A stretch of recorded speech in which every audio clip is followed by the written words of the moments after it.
Good evening, and welcome to Calling All Christians. My name is Mike, and it's August 5th, 2020.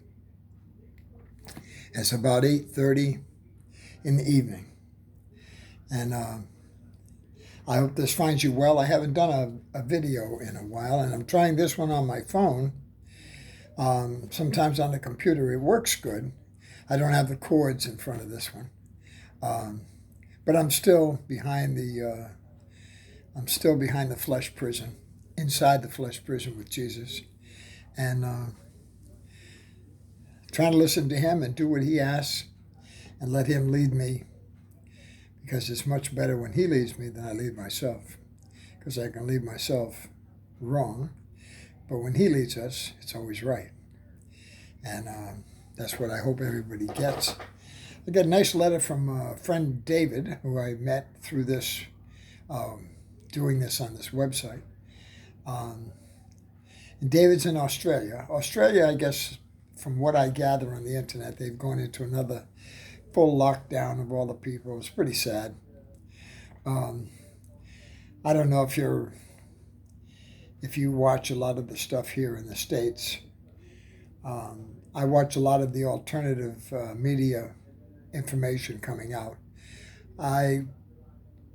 It's funny because my wife watches a lot of the mainstream media. It's funny because you can see, you take their report and how mainstream media spins it, and the way they say it exactly, they always shape it towards the socialists, the left, democratic left. But if you come into alternative media, although there is some of that, it's getting more and more now that you're getting closer to the election, but there is some. But you really tend to get a fuller picture and more of the truth than you get, I feel, on the mainstream media. Those people are getting paid a lot of money, and for that money, they will say anything that's put in front of them. So there's somebody else writing their scripts. That is not their, they're not their words. I used to think that these people, that they were knowledgeable in this subject. They're just reading a teleprompter. Right. And they're getting paid lots of money to read what's on that teleprompter.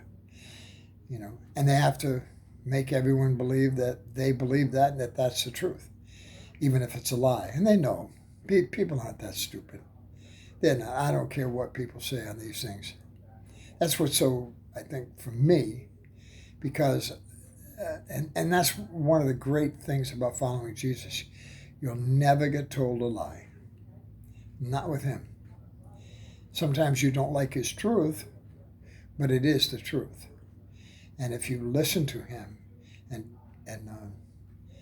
follow what he's saying, then you live in the truth, and your life becomes more peaceful. Because the flesh world wants to keep you upset, divided, uncertain, scared, worried, because all these things, they're all emotions, and they all do damage to this physical shell that we live in.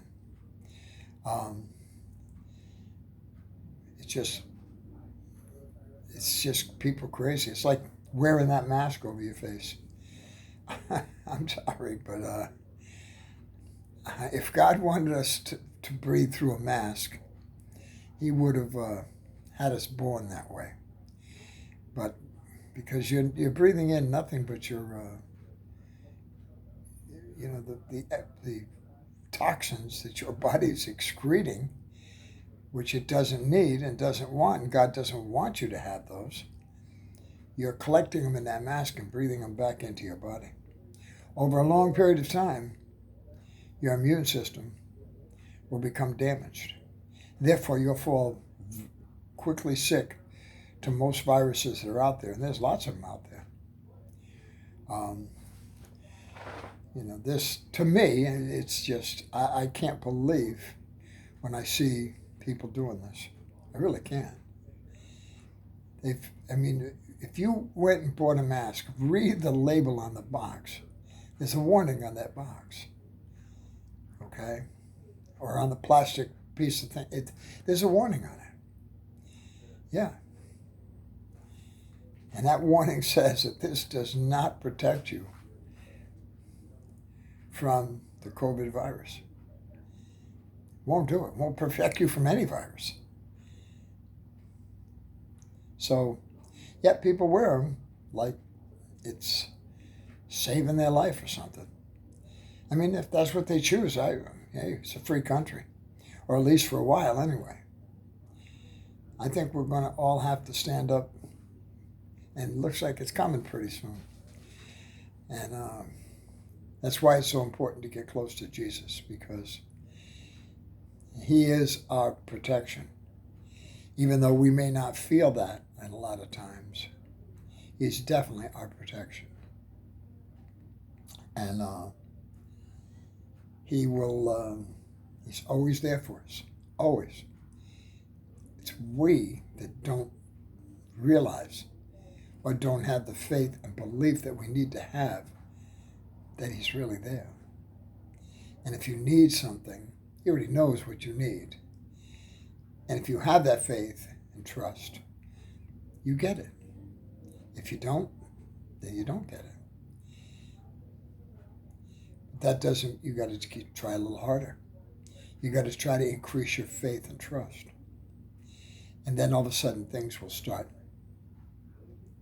happening. And you'll notice that they're happening. And then you'll realize that that's what I've been missing. I haven't had enough trust. Now you're going to pray for more trust and more faith. And as you pray for more, then the Lord gives you more. And then your life becomes even safer.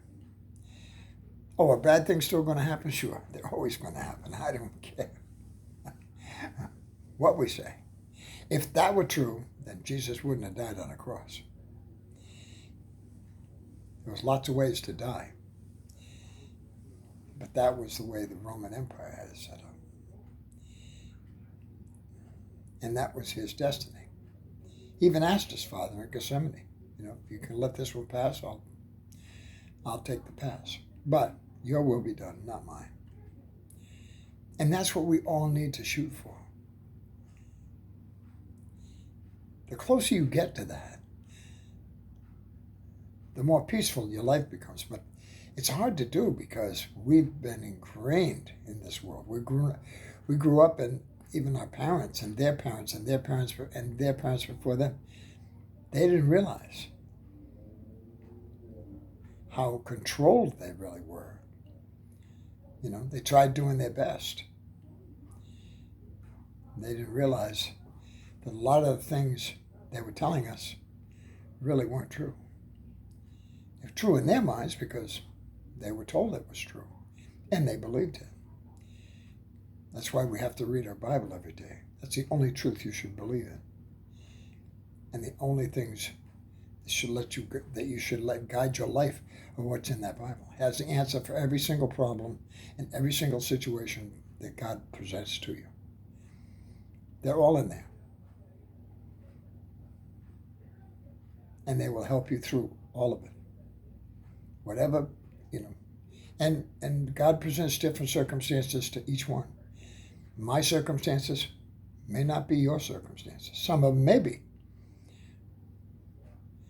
But he has each person in a different set of circumstances because they got a different job.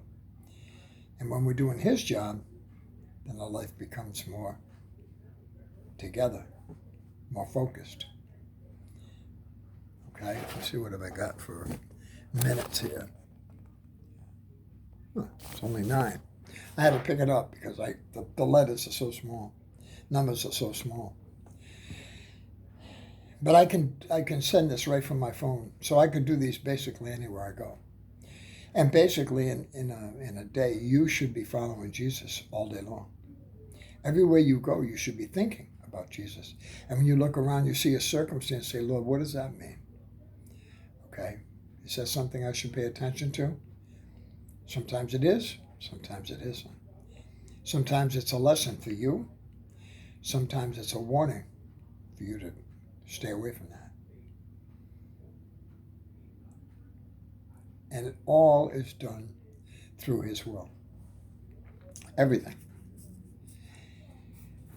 But I don't know. It's when you start thinking of well, we shouldn't really think of the future, really. Even if you look at the alternative media and look at the situations that are happening in the world, there's still everyone's trying to figure out what's going to happen this election. And I watch a lot of different shows, and there's a lot of great shows. X22 Report, SGT Report. If you want to know about financial stuff, I watch. There's quite a few of them, but I can't remember the one I watch. I can't remember it offhand.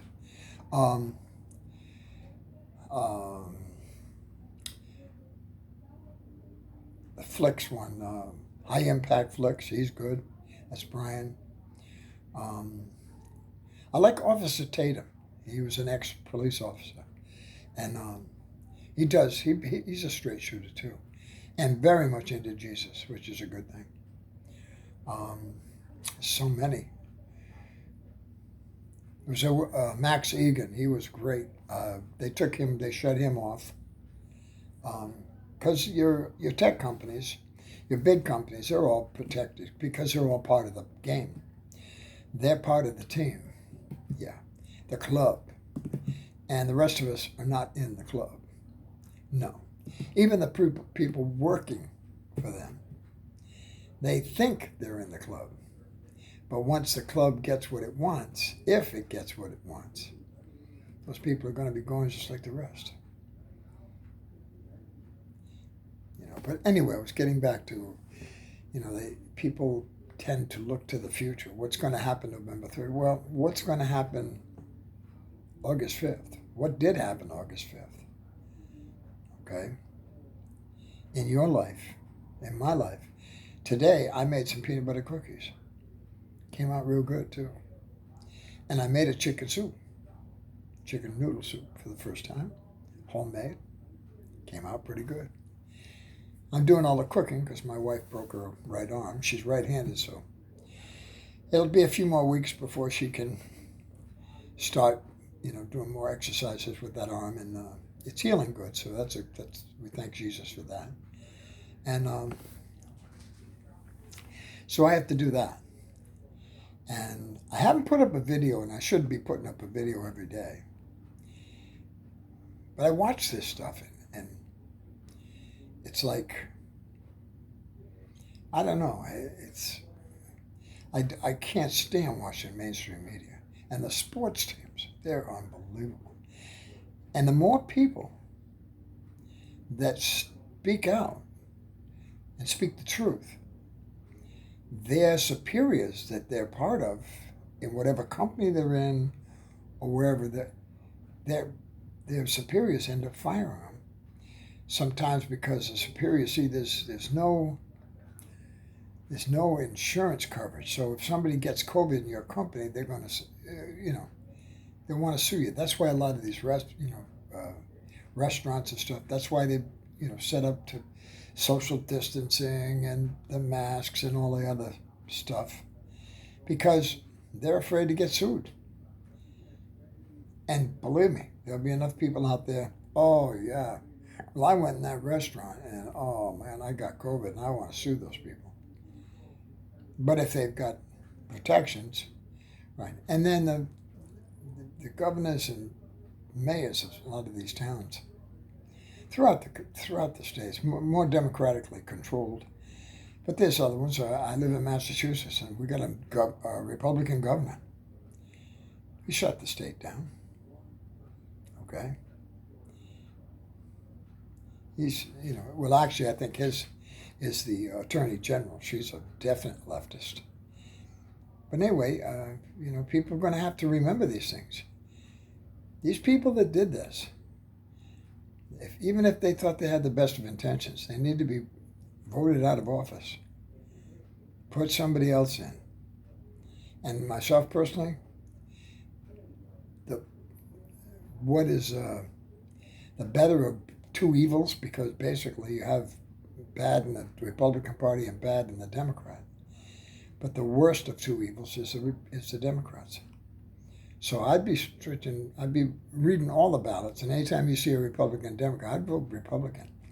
Unless you know, like if I voted in Massachusetts, I would say, I will not vote for Baker. I think he let the people down.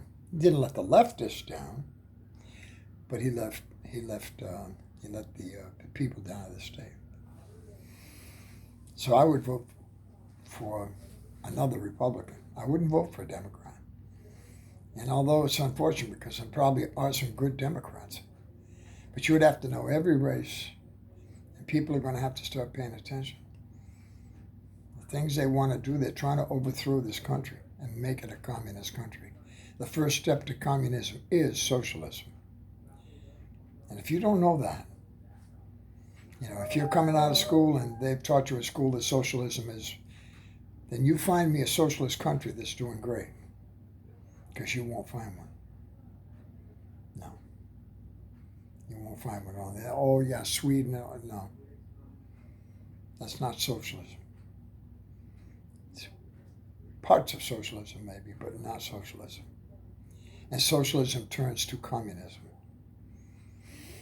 And communism is total government control. And after they get that, then, we just don't have the money anymore to help you. No. But we want more of your money. Because we don't have enough money for ourselves.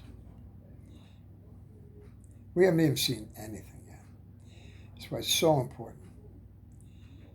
Just pray more, spend more time with Jesus every day, everywhere you go. Ask him to be with you. That's why he said, Lord, be with me here. I don't care if you're at the grocery store, at the gas station, at a Walmart, at a Subway, or just sitting on a park bench somewhere. He is right there. And once you recognize him and call on him, he will respond to you. You may not feel it, but he will respond to you. And your circumstances will change. And if you do it often enough, you'll notice the difference. Okay. I'm going to send out an email with this URL on this. I got to send it up to my YouTube site, and then I'll go from there. I send it to Facebook and Twitter, and then I go to BitChute, and then I go to I think BitChute. That's all I do. I have Library and I have some others. I just haven't put them up. But you have a great night. I hope you're safe. I hope you're following Jesus. I hope you're reading that Bible every day. Spending some time talking to others about Jesus. And I'll be back, hopefully maybe tomorrow. I'll do another one. If this comes out good and it's easy, I'll upload another. Because these are easier to do. And you have a great night. Love, joy, and peace from me. And of course, Jesus, right, Lord? And I'll be back tomorrow, God willing. Bye-bye now.